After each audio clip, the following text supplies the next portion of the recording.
বন্যা দুর্ভোগ হলে আশ্রয়কেন্দ্র যেন বানভাসী মানুষের আরেক দুর্দশা। কোনো আশ্বাসেই কাটে না ভাগ্যের এমন ভোগান্তি। জলবন্দী একজন বাবার তাগিদ তাই সন্তানকে দুর্যোগ থেকে বাঁচার কৌশল রপ্ত করার। তবে সে তাগিদ কতটুকু আছে সংশ্লিষ্টদের?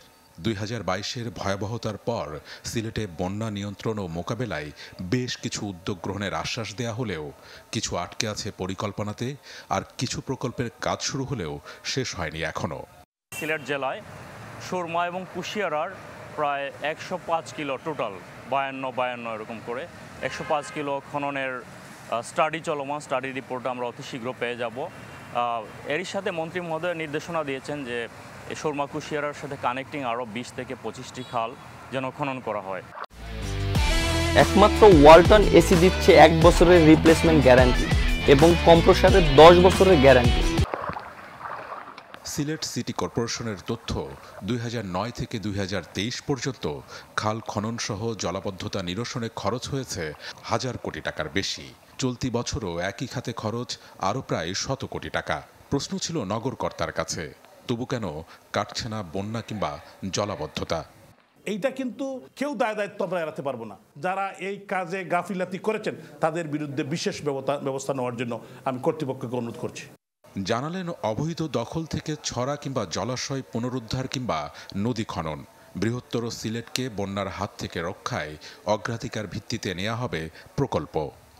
লাল দিঘির পার এটা বরাট করে সিটি কর্পোরেশনের লোকজনই এটাকে মাঠ বানিয়ে রাখা হয়েছে। এখন আমরা হকারদের বসে এটাকে আমি লাল দিঘি বানাতে চাই। মাসুদ দিঘি, লাল দিঘি, লালা দিঘি, যত দিঘি আছে পুকুর আছে সব খনন করা হবে।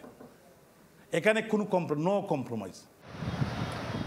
তবে বিশেষজ্ঞরা বলছেন অপরিকল্পিত প্রকল্পে বন্যার চাপ নিতে পারছে না সিলেট। প্রয়োজন জবাবদিহিতার সাথে ভূপ্রকৃতি অনুসারে পরিকল্পিত নগরায়ন এবং সকলের সমন্বিত উদ্যোগ।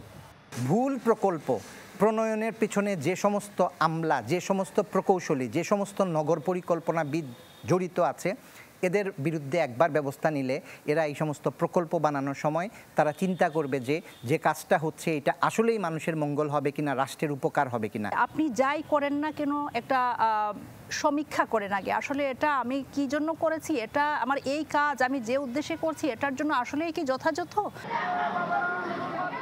সাধারণের অভিমত, বারবার এমন আশ্বাস ভেসে যায় বানের জলেই।